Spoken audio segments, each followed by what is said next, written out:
Segunda-feira, 13 de abril de 2026, hora do café com Cossenza. Vamos falar de Sinner e Alcaraz em Monte Carlo, vamos falar de Gustavo Wade, campeão em Campinas, vamos falar do Brasil na Billie Jean King Cup e perguntas dos apoiadores. E tem perguntas sobre Zverev, tem perguntas sobre Sinner e Alcaraz, tem perguntas sobre João Fonseca, tem perguntas sobre o técnico do Alcaraz, tem bastante coisa. Então, vamos direto ao assunto. Sinner, campeão em Monte Carlo, e essa vitória sobre o Alcaraz rendeu para ele, não só uma, sim, para mim foi uma tripleta do Sinner aí, porque ele derrota o maior rival, conquista o primeiro título de Masters 1000 no Saibro e volta ao topo do ranking, volta a ser o número 1 do mundo. Acho que uma vitória muito relevante em muitos sentidos, não só pelo que eu falei, mas vou derrotar o Alcaraz no Saibro, logo no começo da temporada europeia, manda um recado importante. E mantém uma sequência, que o Sinner foi campeão dos 3 Masters 1000 da temporada até agora. Então, só o Djokovic havia feito isso antes. Então, é grande o que o italiano vem fazendo. E ele tem menos pontos para defender de agora até o US Open. Então, ele tem uma chance aí de abrir uma vantagem para o Alcaraz, porque ele está jogando melhor que o espanhol no momento. Eu gostei dessa final, apesar do vento. Não achei que foi um jogo ruim. Acho que foi um jogo com altos e baixos dos dois. Não foi um jogo espetacular, mas também não acho que foi um jogo ruim. Acho que o Sinner foi muito melhor nas trocas de backhand. Ele foi muito melhor e mais agressivo nas devoluções. Inclusive, alguns games que o Sinner teve breakpoint e não quebrou, deveria ter quebrado, errou bolas, que ele não tem o hábito de errar, mas errou bolas que não eram tão difíceis assim em breakpoint, e sempre pressionando o segundo saque do Alcaraz. E o Alcaraz não conseguiu, não tentou, não sei, mas a devolução do Alcaraz não é tão boa quanto a do Sinner, isso a gente sabe. Mas o fato é que o Sinner jogou muito mais dentro da quadra no saque do Alcaraz do que o Alcaraz dentro da quadra no saque do Sinner. Acho que as quebras do Alcaraz vieram mais em games ruins do Sinner do que o contrário. E ok, a quebra no segundo set, no começo do segundo set vem com um pontaço do Alcaraz, mas os 3 pontos anteriores foram erros do Sinner que ele deu de graça. E a mesma coisa no começo do primeiro set. Então, acho que o jogo esteve...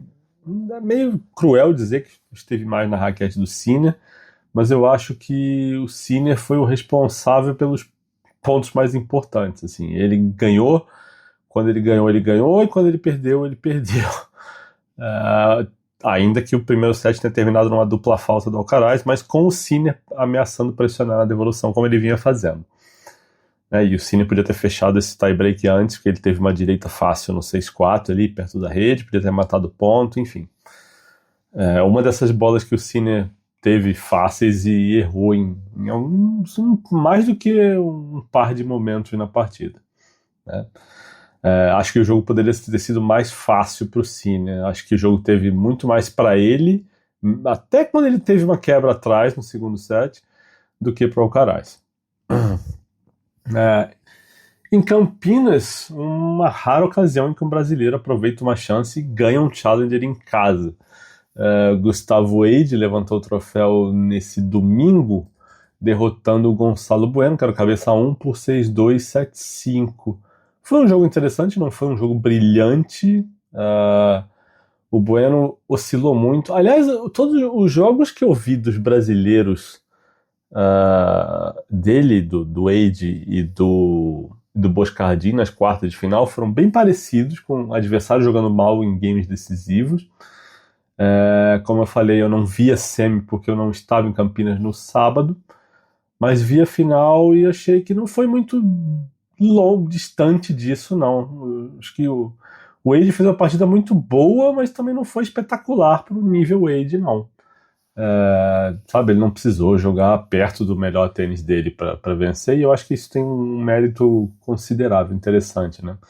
E ele aproveita um torneio, não só um torneio em casa, que teve casa cheia, torcida ali gritando para ele.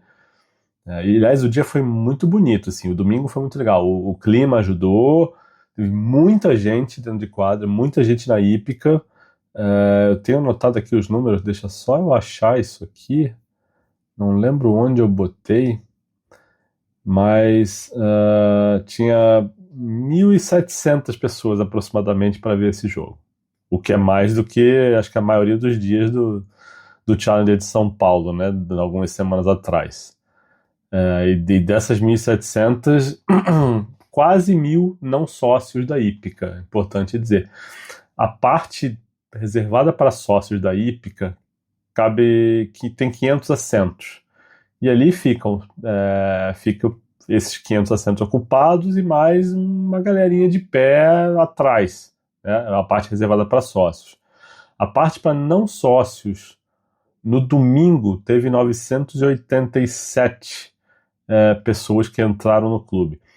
E além disso, ainda foram usadas 200 pulseiras para a área VIP, que não conta nem como ingresso, nem como sócio. Então a gente tem aí, com folga, 1.700 pessoas, certamente um pouco mais. E assim, ainda tinha gente fora do clube que não conseguia ingresso, que foi lá para a portaria para ver se conseguia de última hora. E outro número interessante de Campinas, assim, durante a semana, 29.000 pessoas tentaram conseguir ingresso e não conseguiram, ou seja, a demanda era alta. Muita gente queria ir. Esse torneio de Campinas ele sempre foi muito bom de público, os fins de semana são sempre cheios, e às vezes as noites também são muito cheias. Eu já peguei jogo do Tomás Bellucci lá lotado. Perdão, gente. E eu já vi jogo do Christian Lindell lá lotado.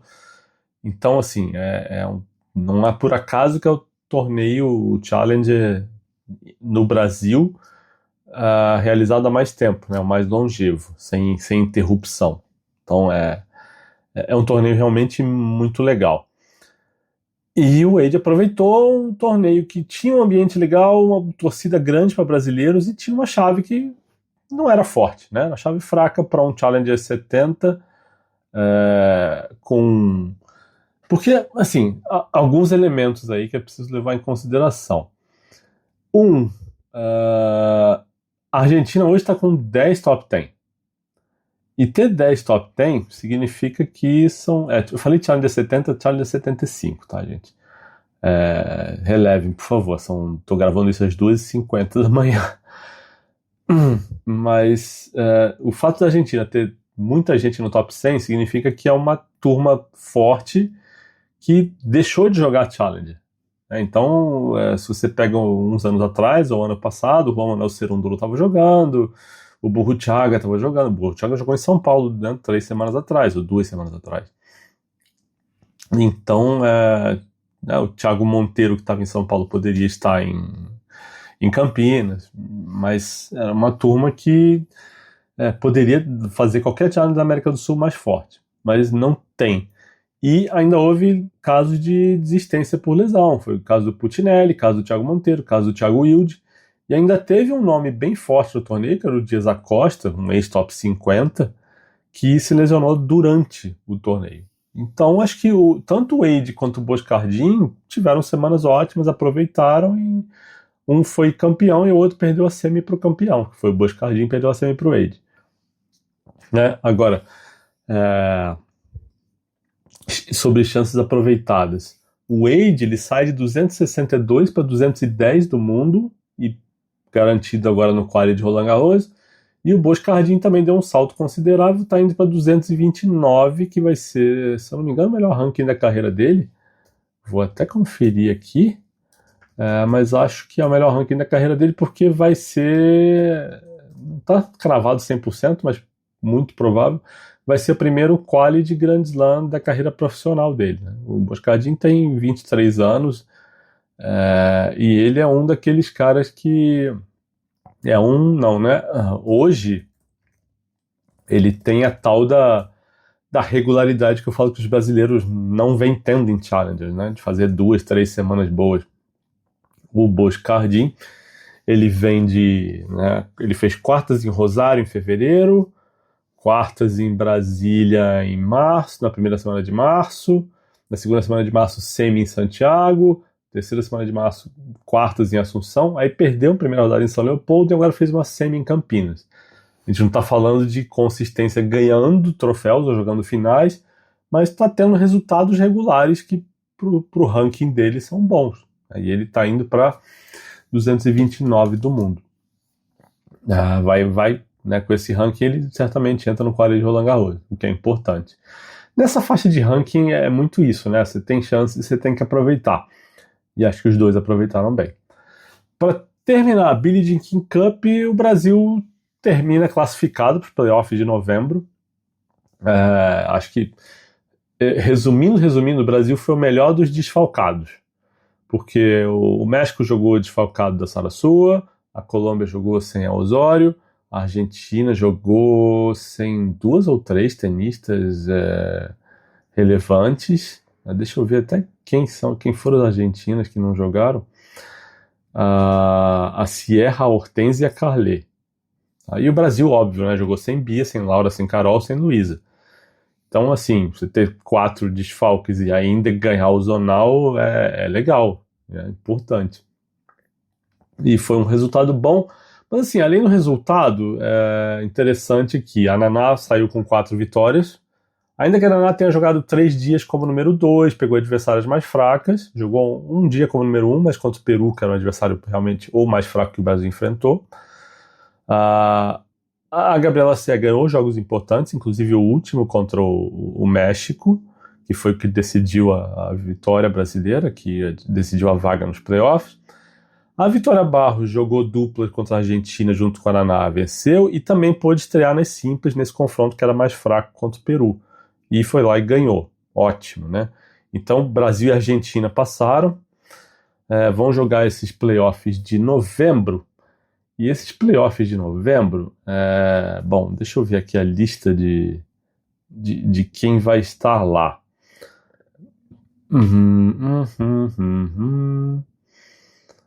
Cadê? Eu mandei isso no grupo mais cedo. Onde eu mandei isso?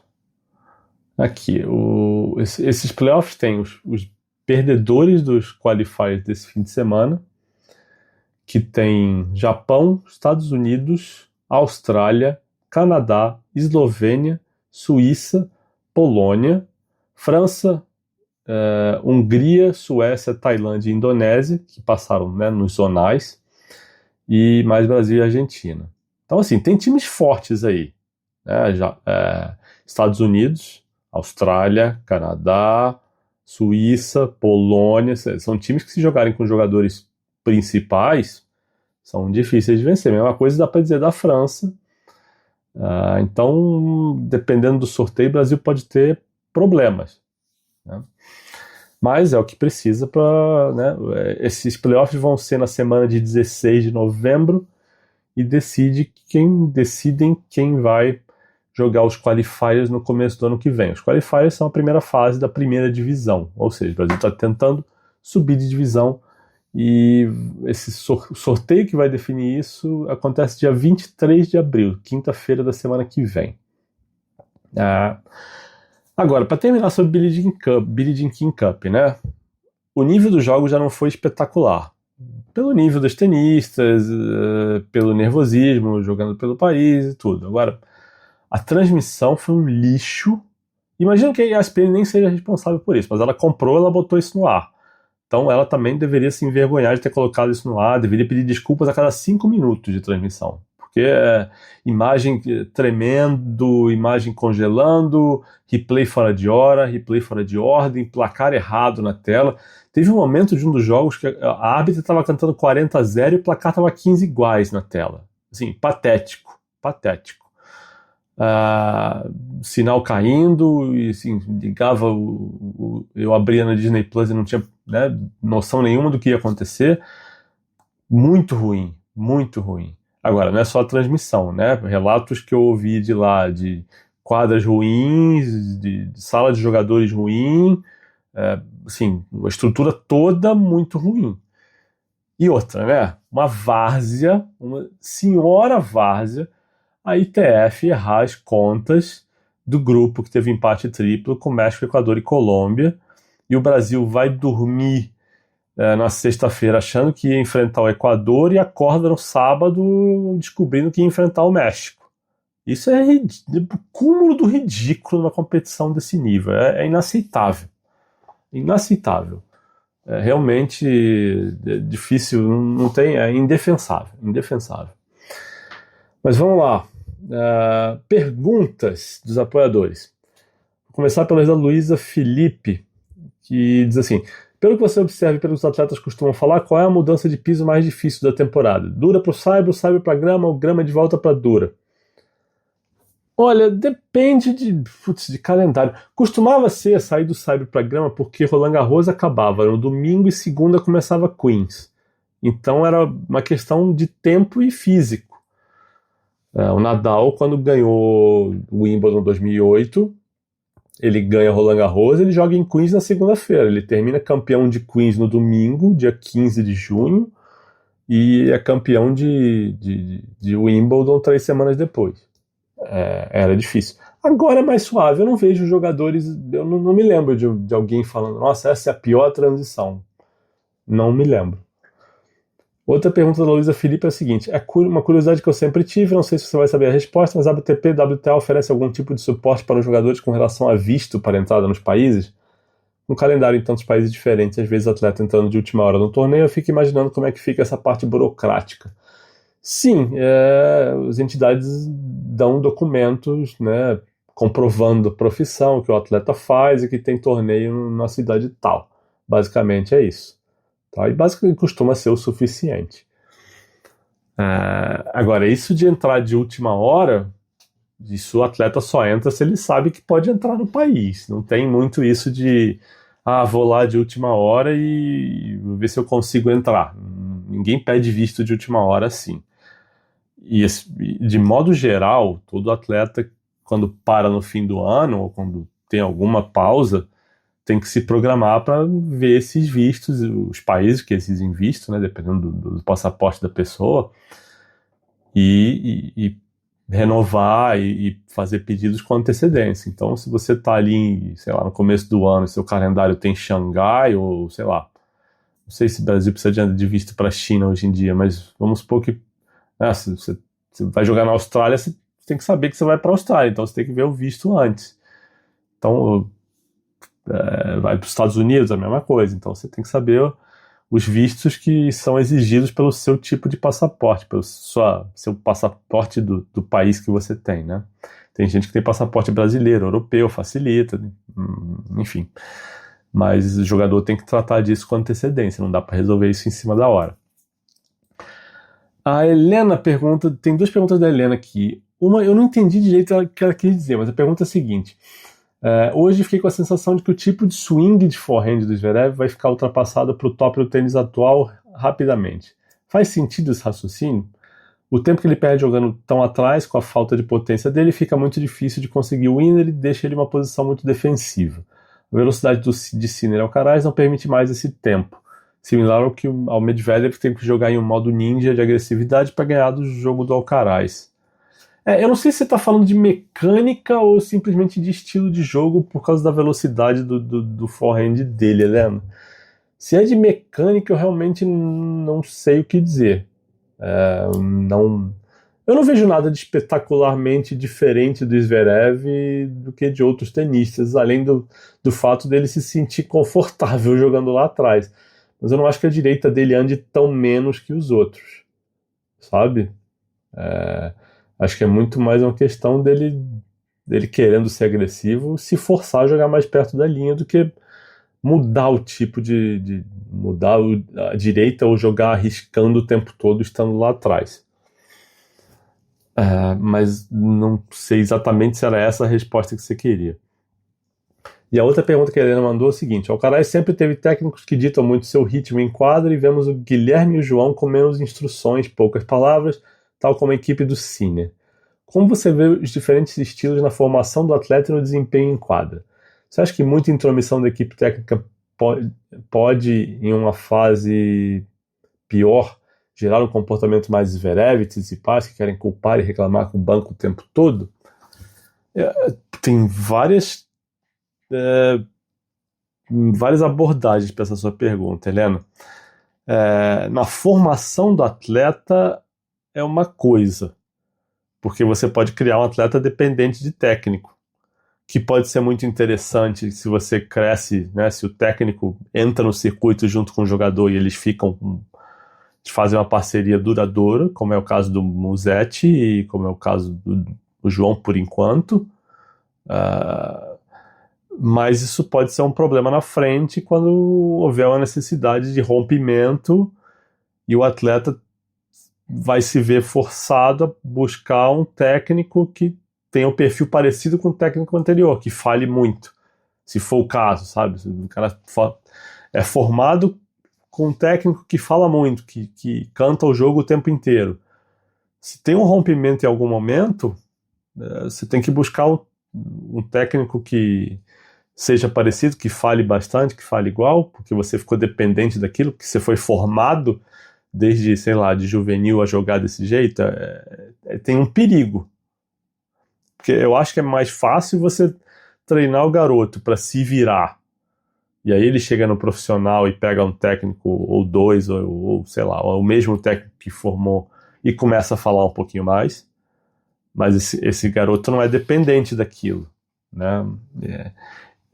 E outra, independentemente da formação ou do tipo da relação com o técnico, se fala mais, se fala menos, o que eu acho importante, uma coisa que o Agassi fala muito no livro dele, principalmente na segunda metade da carreira, e que ele aprendeu com o Brad Gilbert, é que ele fala que com o Brad Gilbert eu aprendi a pensar por conta própria. Então, ele aprendeu a ler o jogo, ele aprendeu a interpretar e tomar decisões. Foi um negócio que talvez ele, né, devesse ter aprendido antes. Mas eu acho que isso é importante na formação, que mesmo com o técnico falando muito ou com o técnico falando pouco, o atleta tem que ser estimulado a entender o jogo, a interpretar o que está acontecendo, a ler o que está acontecendo em quadra. Eu falo isso, que eu até tenho falado recentemente, que o João Fonseca melhorou muito nisso, no entendimento dele do jogo. De ler melhor os pontos, de entender o que tem que fazer, de escolher melhor os golpes, como ele vai construir o ponto, de reagir melhor ao que o adversário tá colocando na mesa, está jogando para ele.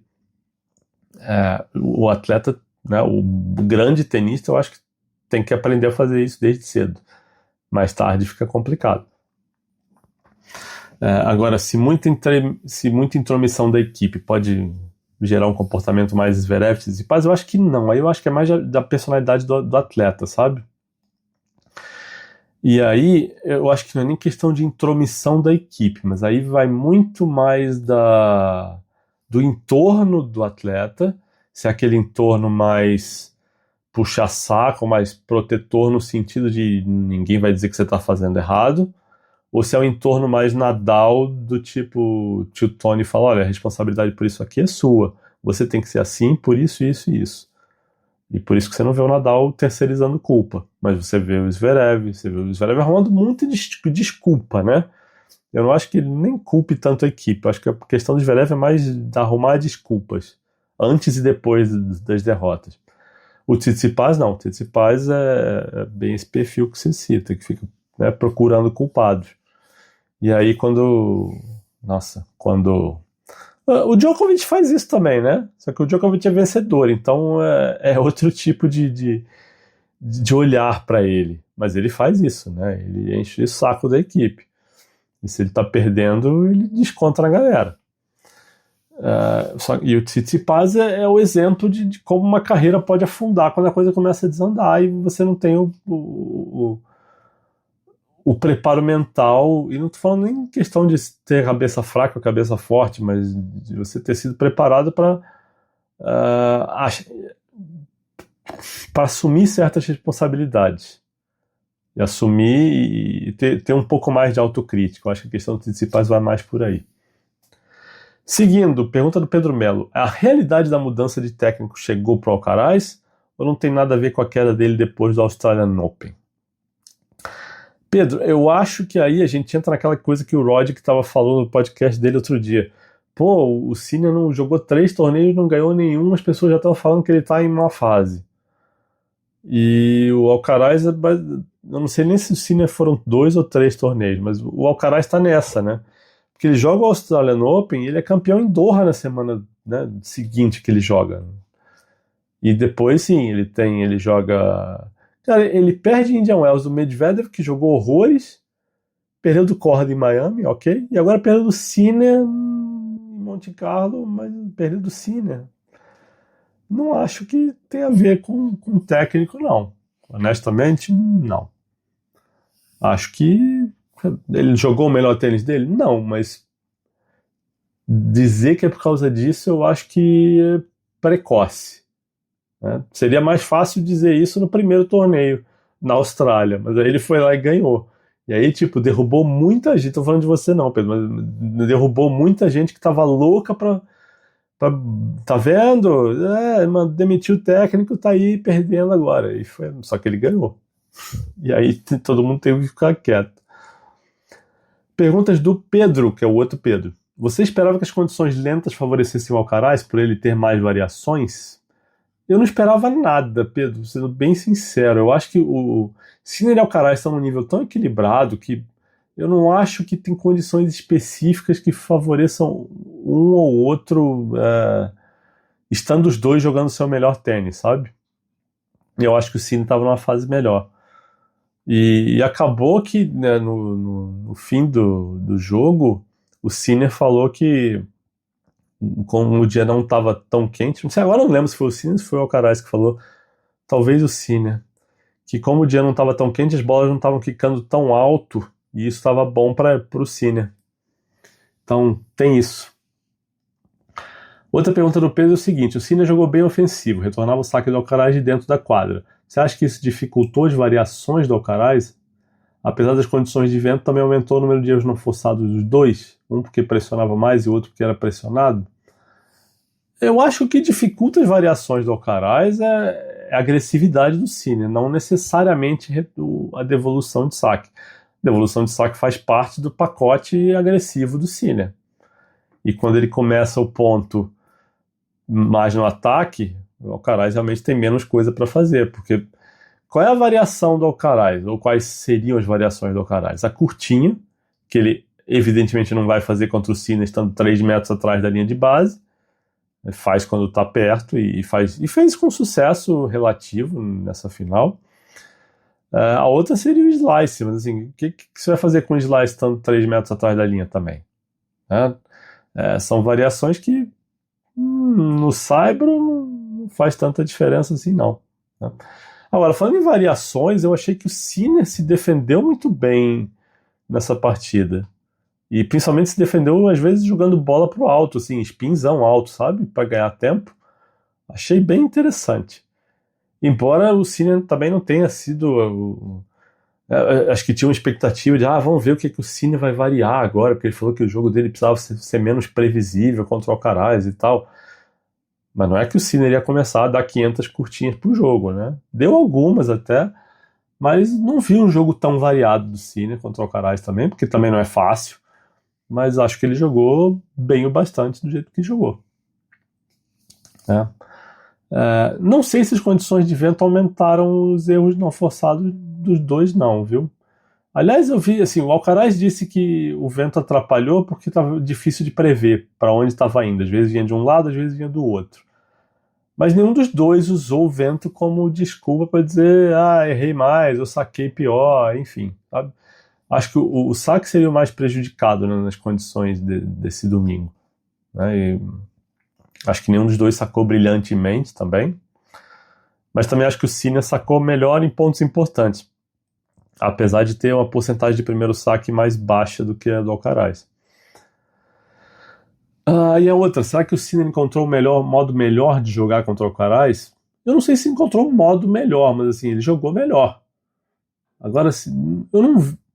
Tirando o que eu te falei agora do Sinner ter se defendido um pouquinho mais com bolas mais altas, eu não vi o Sinner fazer nada de radicalmente diferente do que comparando com as outras partidas que ele já fez com o Alcaraz.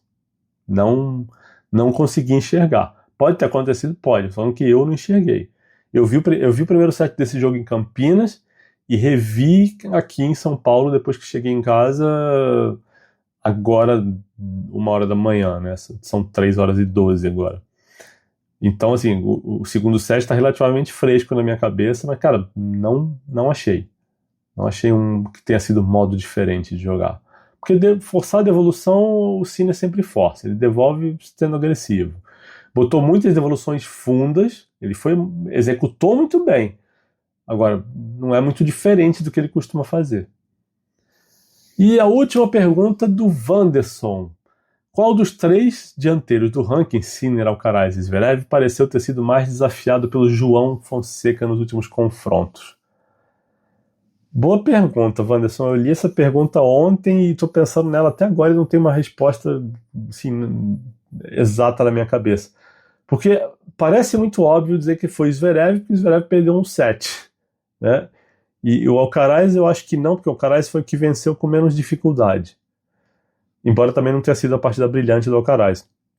Eu acho que o melhor nível de tênis do João, a melhor partida do João, entre os 3, foi contra o Sinner. Ainda assim, o Sinner ganhou um set e sacou para fechar o outro. E só foi pro segundo set porque o Sinner jogou mal quando sacou para fechar o jogo. Só foi pro segundo tie-break por causa disso. Mas eu acho que o João sacou melhor naquele jogo. Acho que ele foi mais agressivo com a direita naquele jogo. Ele conseguiu ser mais agressivo contra o Sinner do que contra o Alcaraz. Contra o Zverev, aí é um piso diferente, é um jogo diferente, né? Contra o Zverev, ele não iria ganhar tanto ponto de saque por ser saibro e por ter o Zverev devolvendo, né, quase em Lyon. Então, é diferente a comparação. Mas eu acho que me impressionou mais o jogo contra o Sinner. Talvez tenha me surpreendido mais por ter sido o primeiro dos 3. E depois do Sinner a gente, ele já é capaz de jogar nesse nível. E eu achava também, antes do jogo do Zverev, e eu falei isso num café desse semana passada, eu achava que o João tinha chances ali, que ele não era tão azarão assim. E teve. Né? E teve. Apesar de que o Zverev ganhou um set, teve um set e uma quebra de vantagem, podia ter, né, vencido em 2 sets, mas não venceu, e não porque o Zverev entregou a paçoca, mas porque o João jogou num nível altíssimo no meio do segundo set. Então, tentando responder essa pergunta, Wanderson, eu acho que o mais ameaçado foi o Zverev, mas a melhor atuação foi o Sinner. Aí você pode perguntar, mas ele não teve 7 points contra o Sinner? Teve 7 points, mas o Sinner salvou. E o João não ganhou, jogou 2 tie-breaks, mas não ganhou nenhum set. Então, assim, não é que o João esteve perto de ganhar a partida em algum momento, né? Contra o Zverev, foi pro terceiro set e estava ali, 2-2. O João esteve, né, inquestionavelmente mais perto de derrotar o Zverev do que de derrotar o Sinner e o Alcaraz. E é isso, gente. Boa semana para todo mundo. Espero que vocês tenham gostado. Mandem perguntas, mandem sugestões e volto amanhã. Até lá.